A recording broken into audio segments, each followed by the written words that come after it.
Welcome to the Economic Club of Florida's 577th meeting in our continuing series of distinguished speaker programs. I'm Katrina Lowell, and I have the honor of serving as your club president this year. I think it's getting ready to do the echo. Okay. I hereby call this meeting to order. We have an exciting program planned for you today. We are honored to have Bob Rice as our luncheon speaker. He is a distinguished senior advisor to prominent Wall Street institutions and best-selling author. With an extensive background spanning finance, law, and media, Bob brings a wealth of expertise to our gathering today. Lo Bilby, our past chair, will introduce Bob shortly. But first, a few quick reminders. Renewals for club membership are due by March 31st. You should have received an electronic invoice in December and printed copies were mailed last month. I want to thank everyone who's already renewed. The club membership is considered lapsed if its dues are not paid by March 31st, and a new initiation fee will be required to be reinstated. So if you have any questions about that, please see Lisette. Lisette, for those that don't know you, please raise your hand. If you have any questions, please see Lisette. In addition to today's speaker, we have lined up some really great speakers this year, including on April 2nd, that's less than 2 weeks away, Dr. Nilofer Tainer will join us to discuss towards precision medicine therapies and biomarkers and neurodegenerative diseases. May is being finalized, but please add June 25th to your calendar. Clark Micah with the Institute of Makers of Explosives will be our luncheon speaker. We were trying to get that for July 4th area, but we just couldn't get that done, but it's true explosive, not fireworks. You won't want to miss these programs, so please continue to look out for them on the website and through emails. So our Economic Club of Florida sponsors are a very important part of our club's success. Today, we want to thank EMT eLink for being our club sponsor. I would like to ask Dr. Jay Walton, the founder of EMT eLink, to come to the podium and share insights about your company and initiatives. Thank you, Katrina. I have my company president, Dean Massey here. Dean, would you raise your hand up there for me? I purposely had him sit there at the table and he was there by himself for a little while because I was hoping that at the end of this, some of you might want to go and talk to him and find out how EMT eLink actually works. It's emergency medical technology electronic link. So we are absolutely delighted to sponsor today's program, in particular because I know absolutely nothing about the digital economy. And Dean will tell you that I know nothing about computers, but I'm an idea guy about what computers probably should do. And I can tell you, I don't know anything about what you're going to talk about, and Lord, I'm happy to be here. But what I do know is this. Every one of us should at all times have all of our medical information at our fingertips. On my cell phone right now, I have all of my medical records, including x-rays. I can contact all my emergency contacts. It'll geolocate me anywhere in the world. It'll send help to me. And all of us should have that. And you will have that in the not too distant future. So with that, if you have questions afterwards, see Dean over there, because he can tell you how it works and I can't. And with that, we'll go on with Ms. Rice. Okay, thank you. Thank you.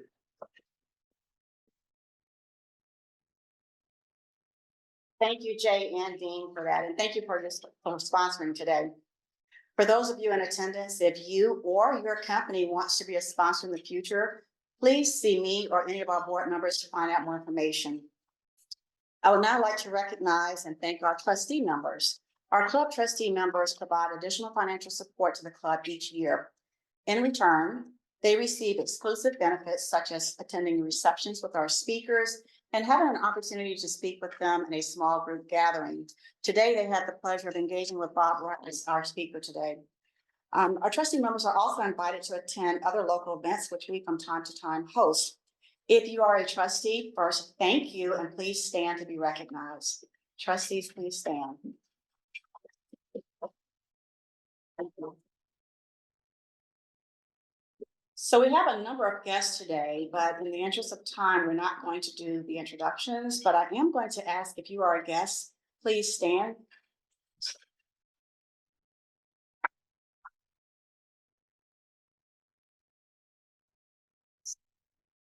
Welcome to the Economic Club of Florida. We hope you have an interest in joining us. Their applications are on the website, and they're also at the front desk with Rachel and Stephen.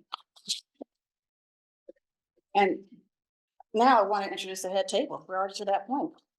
Again, please hold your applause until everyone has been introduced. I'll first start with Lo. Lo is the immediate past chair of the Economic Club of Florida. He is also a prominent figure in Florida's legal landscape with a distinguished career as a first chair business trial lawyer at the esteemed global law firm Greenberg Traurig. Lo regularly is recognized as the best lawyers in America and contributes his insights to various statewide practice committees within the Florida bar. His influence extends beyond the courtroom. In addition to being our immediate past chair, he is also former president of the Tallahassee Bar Association. Lowe's tenure as a former state prosecutor for the Florida Second Judicial Circuit underscores his commitment to justice and the rule of law. Dr. Jay Walton, who is our sponsor, his illustrious career in dentistry is a testament to his dedication and expertise. He is a graduate of both the University of Florida and Emory University's College of Dentistry. Dr. Walton's journey took him from serving as a dentist in the U.S. Navy, where he rose to the rank of lieutenant commander, to establishing a thriving practice here in Tallahassee, where he has served our community for 48 years.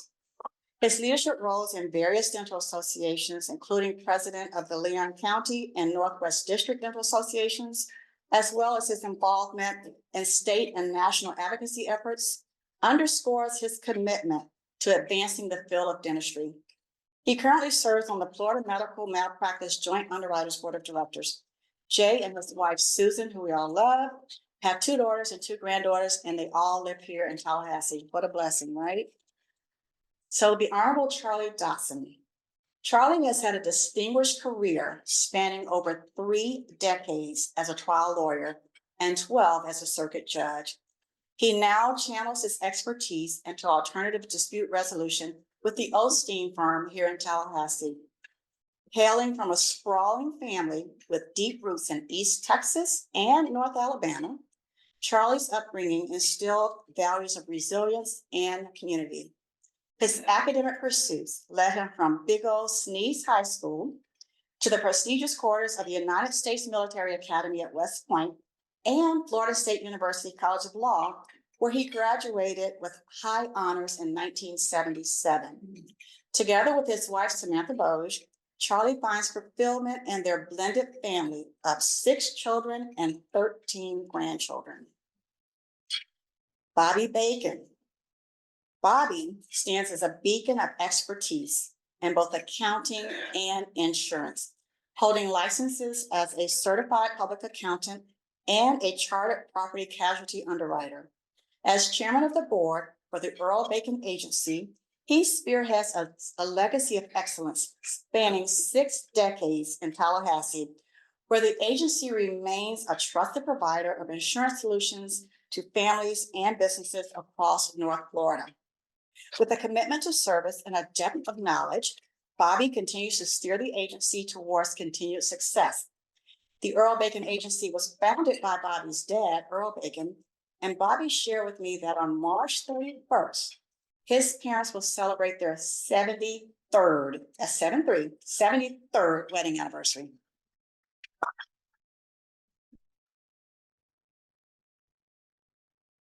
And now I'd like to invite Lo to introduce our featured speaker, Mr. Bob Rice. This thing right here is live now. Good. Thank you, Katrina. It's my pleasure today to introduce today's distinguished speaker, Bob Rice. Bob began his career as a trial lawyer. This is why he and I have gotten along so well today. He began his career with the U.S. Department of Justice and then served as a tax, ERISA, and financial products partner in private legal practice. Bob left his legal practice to found a technology startup company that became larger public company known as Viewpoint. And Bob served as its CEO and chairman until he returned to Wall Street and launched broker-dealer Tangent Capital Partners. Bob's diverse career, which spans capital markets, technology, and law, fuels his freshly and unexpected perspectives on topics ranging from the digital revolution to federal policy and how these subjects that seem unrelated on the surface actually intersect and drive each other. Bob is a senior advisor to several major Wall Street institutions, including Apollo, NASDAQ, Wilshire Associates, and others. And he sits on boards of investment advisors with $6 billion of assets under management, all while still managing Tangent Capital. I'm proud to say that Bob holds 2 degrees from Florida State University, a Bachelor of Science degree and his law degree, and he serves as an adjunct professor at FSU College of Law, where he teaches the law and business of investment management. He is also the best-selling author. What else does he not do? He is the best-selling author of 3 Moves Ahead and The Alternative Answer, and he is a frequent keynote speaker at major financial industry events. Please welcome and give a strong Economic Club of Florida welcome to Bob Rice. It'll come. I think. It is really a fantastic honor to be here. Here's the microphone. Oh, yeah. I can't stand still in front of the thing. Is this okay? Yeah. Thank you. It's a wonderful, wonderful honor to be here. I really appreciate the opportunity to speak with you. It's always wonderful to get back to Tallahassee, see friends, get re-involved with the school, which changed my life. And it's a great, great, great pleasure to be here with you today. We're going to be talking about something kind of interesting, I think, the radical consequences, and they are radical, of a digital economy, which is happening right now at a rate of speed that is literally hard, for me anyway, to comprehend. And I've been following this space for quite some time, since the early 90s or the late 90s when I started my tech company. So let me ask you this, just to get started. Shall we? I just want to ask you a question. What is this thing here? What is that? Anybody want to guess? The amazing thing is, if I showed it to the kids who actually go to school here, and I just showed them that little black tape thing over the white thing over them, they would have no idea what that is all by itself, much less what the overall thing is. So what is it? What is this thing? This is the first digital camera. Oh, wow. From the late 70s. That would be well less than actually late 70s, less than 50 years ago. Now think about going from that, which is the size of like a microwave oven, to what you're holding in your pocket right now, and the pictures that takes, and think that it communicates with can communicate with about half the human beings on the planet Earth instantaneously. Not just that you can take a picture, an incredible picture, a video, right, and send it to anybody instantly in less than 50 years. That era has been amazing, right? Because what also happened at about the same time? The popularization of PCs and this thing called the internet. So the 3 of those things together have created an environment of change, which we've experienced. So the radical consequences of the digital economy don't start now. They've been going on. And we'll get to the end of this presentation. I'm going to show you some of the impacts that you don't really realize or think about, but have been driven directly by a digital economy. But now I want to talk about those 3 inventions coming together have changed our lives, in every possible way. But folks, it's just getting started. So let's think about what that was, which captured an image. Now you've got something which captured an image. But what if instead of capturing an image, we just tell, and I mean literally use English words to tell a computer what image we would like it to create for us. We don't actually have to take a picture. We can just imagine the scene and tell it, and it creates the scene. Well, this is what's happening right now. The latest iteration of ChatGPT. Sorry about the logistics here. We have Vincent's. OpenAI has created a new system. And so what I'm going to show you now is 3 very, very short video vignettes, each of which was created by a machine in response to a text prompt, either written in or spoken. What I want you to keep remembering when you see these images is they were literally created from nothing. They weren't taken from a video that pre-existed on the internet and then adopted. They literally started with a blank screen with no pixels at all on the screen. So here's the first one. This prompt is, show me giant woolly mammoths running through a snowy field with long fur and wool. And wow, that's pretty good. Created from nothing because of a text prompt. Or how about this one? Beautiful Tokyo, snowy city evening, people walking through, gorgeous flower petals in the air. Bang! This is what you get out the backside. Or you can even have it focus on certain features that you want. You could say to it, hey, create a furry monster with a focus on lighting and texture. Wonder and curiosity. Look, wonder and curiosity. How does it interpret that? Wonder and curiosity. Ooh. Cameras have come a long way, huh? Now, let's talk about the first radical consequence, because that's what it's called, right? Radical consequences. Tyler Perry, the big movie guy in Atlanta, right? He got shown this literally like a month ago. He walked out, and this is what he told the Hollywood Reporter. I'm putting my $800 million studio expansion on hold. Jobs are going to be lost. Ooh, that's not good. But it's real. And so that is a radical consequence. Eh? Now, we're going to talk about how we're going to cope with that as a society as we get deeper into this presentation. But I want to kind of set the stage. The advances are mind-blowing, as you see. The consequences are also mind-blowing. And we got to get ready. And to the educators in this room, and thank God you're here, and thank God this is, and I know for a fact that some of the educators in the room are paying attention to this.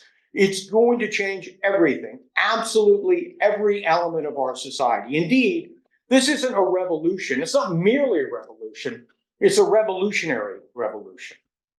And the reason it's a revolutionary revolution is because it's not happening in one domain of human existence or knowledge, or it's not a specialty thing. It applies to absolutely everything. There is no kind of human endeavor to which this doesn't apply. You understand perfectly well that it's already impacting the war in the Ukraine, and it's obviously entertaining, as we just saw. Some of the medical advances that are coming out of this are absolutely mind-blowing. The ability to create brand new antibodies out of proteins specifically for your body, which is happening right now. All of these things, it's wondrous, amazing, but very consequential. So that's one reason it's a revolutionary revolution. Another reason is because it covers every modality: text, speech, images. It can output computer code. It can input computer code. It can output videos, as you see. Anybody can talk to it. You don't need to be a specialist with 20 years of training to use this tool. You need to be able to speak or write or something, and it will take care of and do what you want it to do. So that's another reason it's revolutionary. It's across everything, and you can communicate with it, and it can communicate it with you in any way you want. And in one of the things that I find most fascinating, everybody is going to have it. Everybody. Not some people, not the scientists, not some guy in a lab somewhere. Everybody's going to have it. And you know when they're going to have it? Right now. And it's coming at you because it's being delivered through ubiquitous platforms. Anybody have like Microsoft on their computer, for example? You know, it's coming through all of these. The Apple iPhone is going to have a very advanced form of AI when the next version of it, when it comes out. So everybody is getting it. Everybody's going to be using it. You can't help it. You can't hide from it. It's coming for you. And by the way, not only that, but Meta has an AI that they are giving away. It's open source, truly open source. It's been downloaded about 150 million times. There are 150 million smart people just on the free one from Meta who are working to improve its capabilities. 150 million people around the world simultaneously working on a free thing, which is open source. Everybody, imagine the improvements that you're going to get. How fast they're going to come. And look what you can already do. Just started, essentially. Many economists think that this will be the greatest boost productivity in human history. Now, I got a question for you. Another question. What do you think, up until now, what do you think the greatest invention, modern invention, I'm not talking about the wheel or something, but say since the Industrial Revolution. What's the greatest, what invention has most improved human productivity until now? And that I think now it's going to get challenged by this new thing. But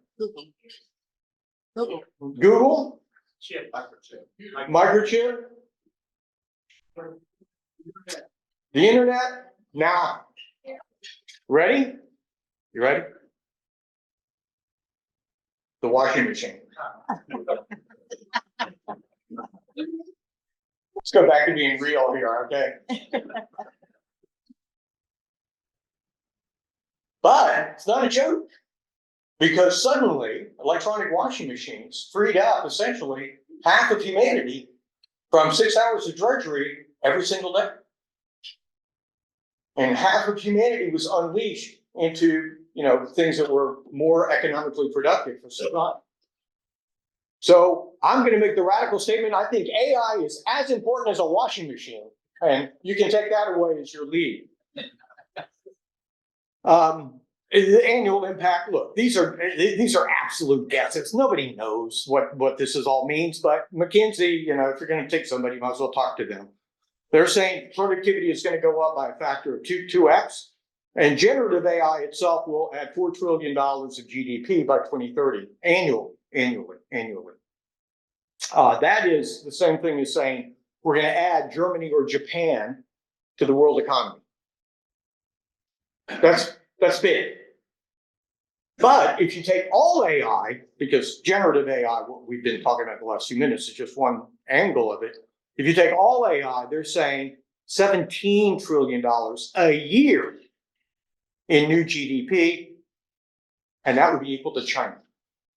Imagine dropping a China into the global economy. Well, that's what they think is going to happen. That's wild. But how do we square that with what we started with Tyler Perry going, we're not going to build my new city, I'm going to fire everybody. Well, there are two ways for that to work out. This is one way. Anybody know who this is? This is Ned Ludd. Ned Ludd. You know the word Luddite?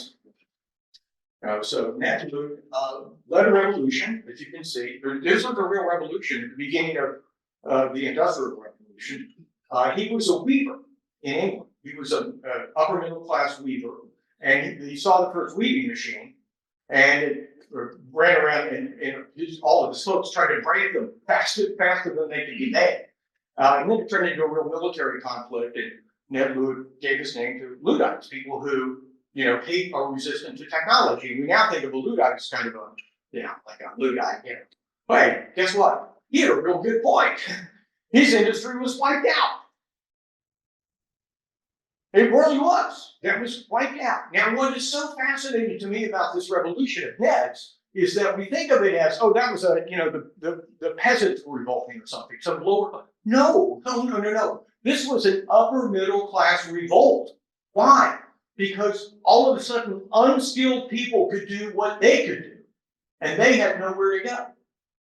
Now, I'm going to come back to the story at the end because it's an incredibly important idea that what technology advances frequently do is hollow out the middle.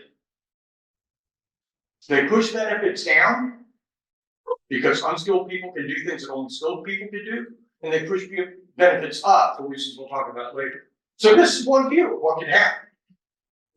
I'll give you a different view. The view I prefer.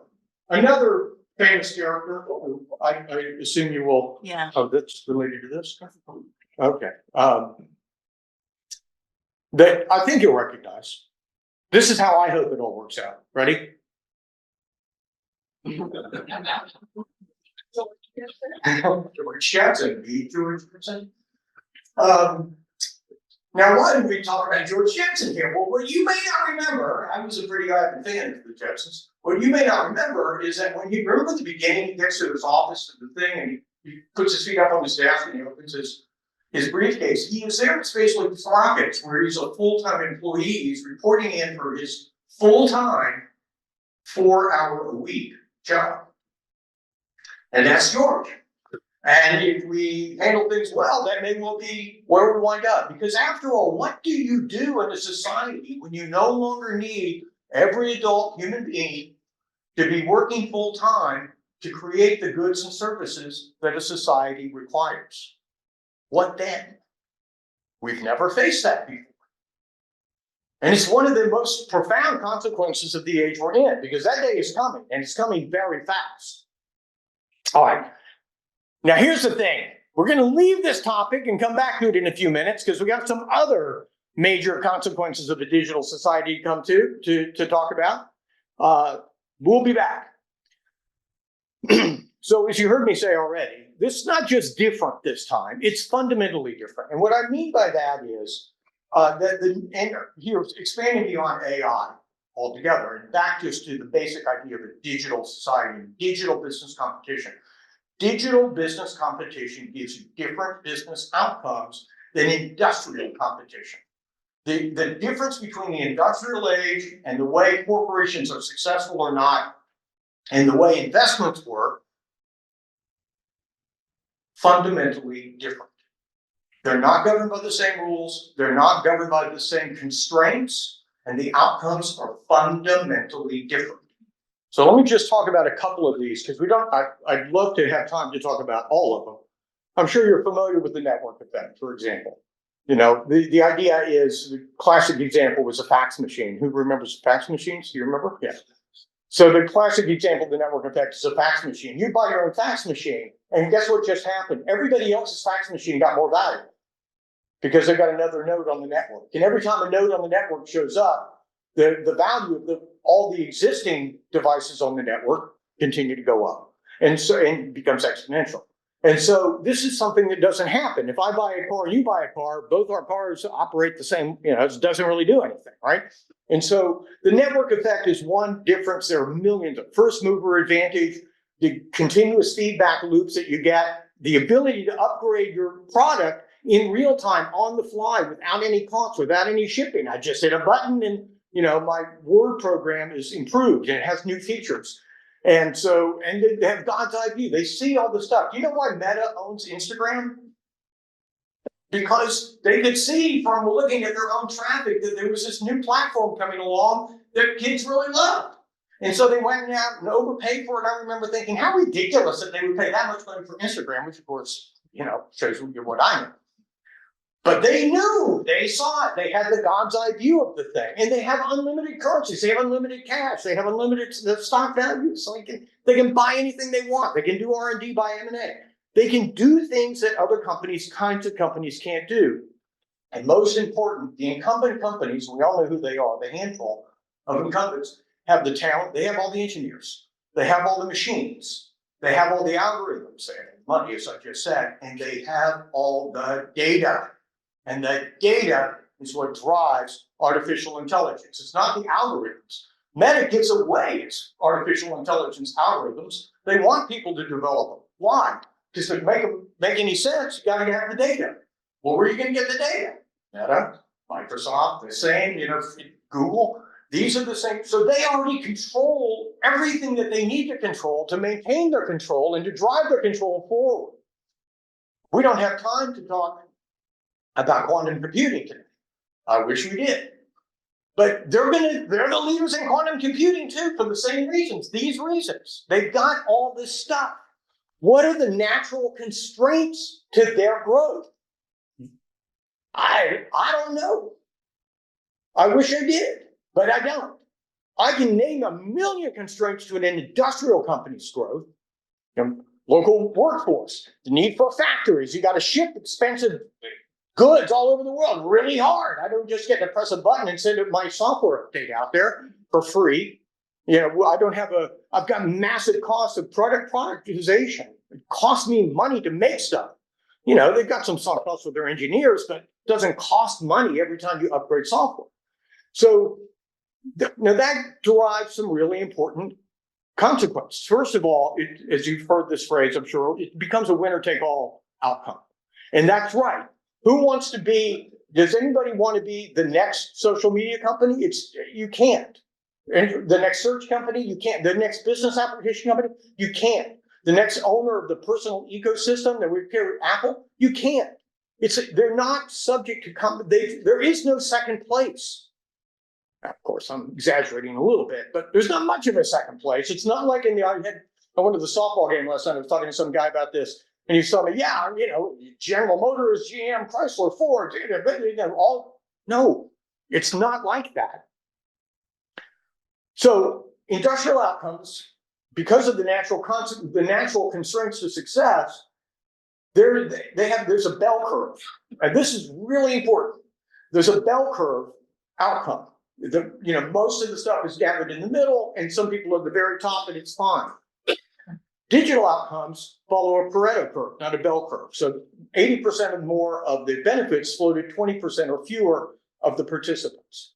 This is incredibly important. You're seeing it in real time. We're going to talk about it in a second. But one of the things this is very interesting for people like, we have probably the best institutional investor in the United States, or probably in the world, in the room today. That would be Ash Williams over there. And nobody should laugh when I say it, because it's absolutely true. This is incredibly meaningful. And how everybody wants you to buy ETFs, and you're going to, the whole idea of ETFs and passive investing is to be average for cheap. Because if you do as well as the markets and you're not paying fees, well, then you're coming out ahead. Because on average, active managers are going to struggle to do that and pay them big fees. So be average for cheap and you win. This is the idea of passive investing. So let's go back now and look at this. You want to be average for cheap in this diagram? You do not. So this whole idea of digital outcomes as opposed to industrial outcomes changes the nature of it. Actually challenges many of the core principles of modern investment theory. Look at this. This is a graph of the so-called Kirchenfeld index, which indicates to you the concentration of the stock market, how few stocks are driving most of the performance.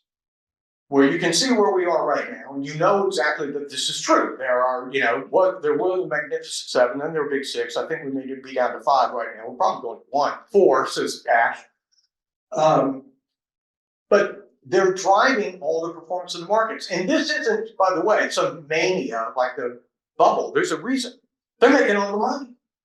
Their earnings are absolutely insane. The size of these organizations, the power that they have, the earnings. And so, again, this makes you question, what are we doing in terms of modern investing? How do you diversify when you've got 5 stocks driving all of the performance? I can own a bunch of other stuff, but what the heck is the point? So I can say I'm diversified?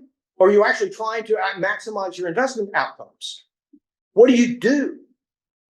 Again, so ask Ash that question afterwards. I'm not prepared to answer it. Okay.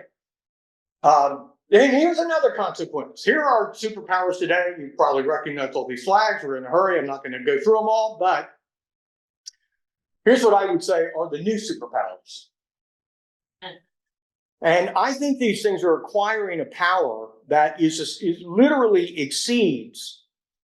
Well, these are not normal corporations in the way we have always thought of corporations and the limits on their power. These are becoming geopolitical super organizations of some sort between a company and a government. And if you doubt it, let's look at the largest geo entities, I'm calling them, by either GDP or market cap. GDP for countries, market cap for companies. Okay, US, China, Japan, good. Microsoft, Apple, the United Kingdom, France, India, Nvidia, Italy, Brazil, Amazon, and Alphabet, both well ahead of Russia. And so it goes. Does that seem like a normal? I don't think GM ever hit that level. I'll tell you that. Okay, well, what about population? Well, that's all fine, that's just money. Well, population, let's talk about population by users. Meta's population right now, this is just absolutely fries my brain. 3.2 billion users every day. Not registered users around the world, active users on a daily basis. That, ladies and gentlemen, is 40% of all human beings for a company that didn't exist 20 years ago. Which is more than China, India, and the US combined. Does that seem like a normal company to you? I mean, in any way that you grew up thinking about companies? One last one and we'll move on. How about, well, just by governmental function? Well, this is a map of the satellites around the Earth right now. The ones that really matter are in near Earth. They're about 10,300. 80% are in near Earth orbit and active, and of those, 53% are owned by one company. 53% of all the satellites orbiting the Earth right now they're not put up by NASA. They're put up by a private company. And by the way, the CIA just news just broke the other day. The CIA has hired Starlink to create a massive new spy network of satellites for it. With, what they said, no motion on Earth will go undetected by the CIA. Well, that's all fine, but don't you think that's the government should be doing that? I mean, it's kind of an interesting idea, right? So this is what I mean about them becoming supranational. I mean, they're not normal companies in the way we think of them. I know we have to go pretty soon, right? We have to go pretty soon. So, what? 7 minutes. Oh, yeah. All right. Well, I'm going to skip over this very quickly, except to say, so this is a market chart of sectors from the 1900s, and you can see this is the only other time in history we've been anywhere close to having sector dominance like we have sector dominance right now. And that was the blue, and that was for rails. It was for the entire, not just 5 companies, of course, the entire railway industry. So you have had periods where sectors, very few, were as dominant as tech is today. Here's the picture today. Why am I bringing this up? Because here's the funny thing.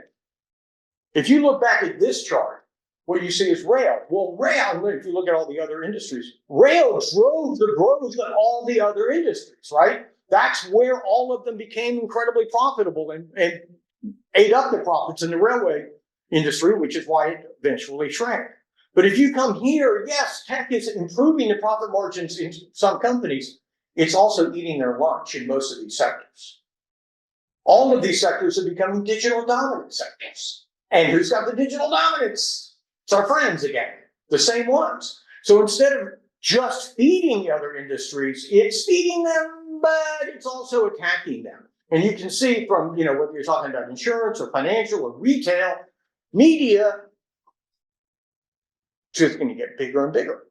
So these are all some consequences. By the way, I wish we had time to talk about this, but we don't. Fed policy and it doesn't, the Fed measurement systems that they use to create policy just don't work in this world. And they also don't take account of the fact that one of the things that drives inflation down is efficiency, pure efficiency. And we're becoming more and more efficient. And I don't just mean in what you think of as digital. Digital enabled things like Airbnb, right? 4th or 5th largest hotel chain in the world. How much money did they spend on building new buildings? How much money did they spend on employees? nothing. Super efficient. So if you add that with productivity, you're getting really powerful disinflationary forces being introduced into the economy by the digital revolution. Okay, now let's talk about this. Who's this? Queen of Hearts through the looking glass. And she's the one who said, you have to run twice as fast to stay in the same place, huh? So now let's talk about this one. The race between tech and education. Now we're back to Ned. Is it Ned or George who's going to be our role model for the future? You know, of course, I don't know if you're familiar with the doomers and the boomers. You know, there's a divide even among the intelligentsia of the artificial intelligence world. Some of them are thinking, you know, this is the end. And some of them think this is the greatest thing that ever happened to us. The people who say it's the end, of course, saying that, especially once you put the AIs into humanoid robots, we're cooked, we're out of business, we have no jobs and no future.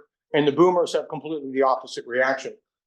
Now, I side with the boomers, not completely, but I side with the boomers more or less. One of the things that I love about the doomers is that they have caused this concern. And so a Reuters reporter very smartly said, well, I know how to solve this. I'll just ask the robots whether they're going to. So here's a very comforting headline. I'm sure you'll be very relaxed after this. They have absolutely promised that they're not going to steal jobs or rebel against humans. It might be worth taking out just a 20-second video clip. The first one is a nurse robot, and the second one has an accent, but there's subtitles, so you can see what she says. I will be working alongside humans and will not be replacing any existing jobs. Are you sure about that, Grace? Yes, I am sure. In the future, are you intending to conduct a rebellion or to rebel against your boss, your creator? I'm not sure why you would think that. My creator has been nothing but kind to me, and I am very happy with my current situation. My current situation, I know, she said. That was a pretty clever answer, if you want my opinion. On the other hand, oh, here we go. But here's the good news. 60% of today's jobs did not exist in 1940. Technology does create new jobs, has always created new jobs, and they will, for sure. That's all great. So does that mean we can all relax and go home now? It doesn't, and here's why. So this is a chart that shows, I think these next couple of charts are pretty interesting, folks. This is a chart that shows wage changes between 1950 and 1980 by education level and type of task.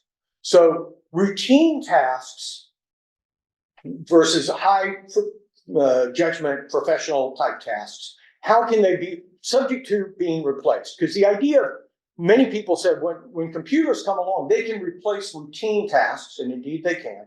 So can we prove that they have been driving income inequality?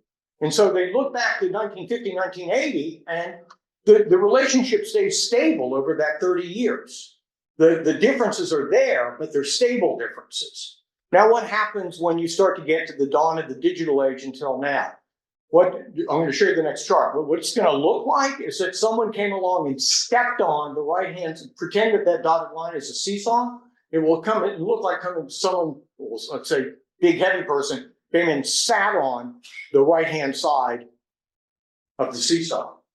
And what this shows you is that the wage dispersion between 1980 and 2010 went through the roof.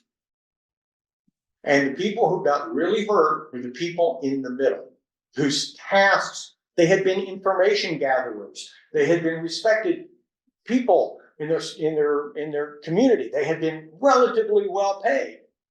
But computers, the information revolution, destroyed their value. Now, it gave a lot more money to some people, which created help with the service sector. So that old joke about, if you're not going to be a STEM person, you should be a plumber, because, it's going to be relatively immune from artificial intelligence anytime in the near future. It turns out to be really true. And there are two more charts here I want to show you quickly, because it leads to a conclusion. This is the same basic idea of 1993 to 2010 in Europe.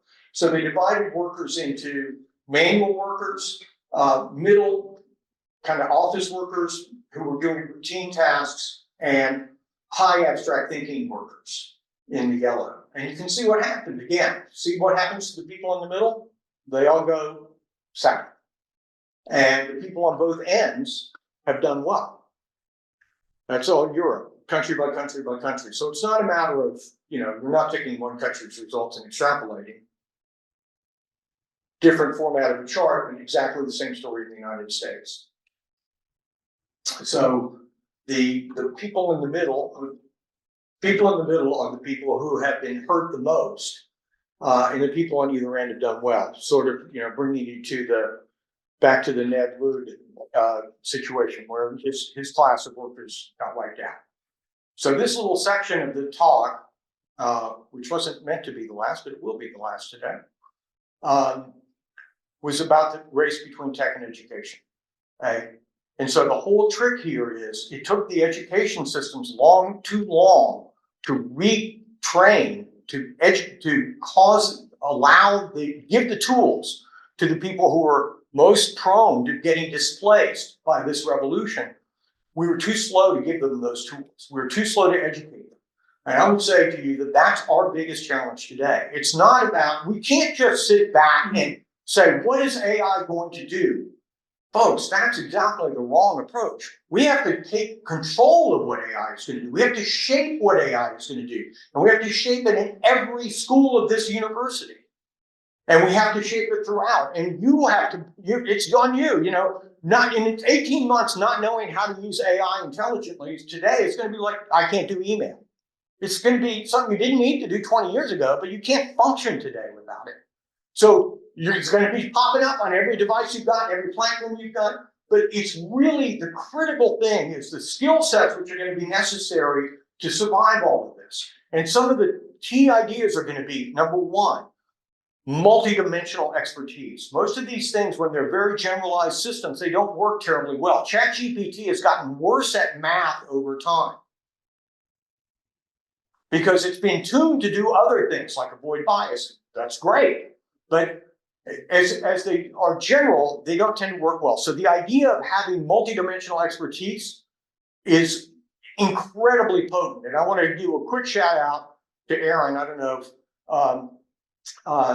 and Kelsey and Mike, who are working on bringing these capabilities down right now into the student body and allowing collaborative programs. The university, I've done one for the school where it's talking about putting together finance and law. That's the kind of combination that will tend to keep you immune. But if you're just going to do routine tasks and put your head in the sand, you're going to have a big problem. And our students are going to have a big problem if we don't do a better job of preparing them for the world that is coming. The other kind of thing is to combine hard skills and soft skills. Despite the fact they can make pretty pictures, they're not real good at warming up to people. And so the ability to take that expertise and apply it in soft ways, focusing bluntly on what makes humans and bringing your skill sets there. So look, I don't have all the answers, but what I do know is this is a clarion call. This is a 5-alarm fire. It's not going away. You can't ignore it out of existence. It's going to fundamentally change the way most occupations operate. You've got to start using it right now. If you're not using it, you have to get familiar with it. You have to understand its limitations. You have to understand how to talk to it. One of the great new jobs is prompt engineer, because it's sitting there waiting to respond to a prompt. But you can learn how to calibrate your question to get the best possible answer. So this is one of the new jobs that's out there right now. I've got a feeling we're not training anyone to be prompt engineers at this school yet, but we should be. It's a nice, high-paying job. And it doesn't require, but these are the kinds of things. And again, they're just happening faster than we can imagine. So I hope we'll be able to come back another time and talk about quantum computing and some other things that are equally disruptive. And I appreciate very much your time and attention and putting up with me today. Thank you very much.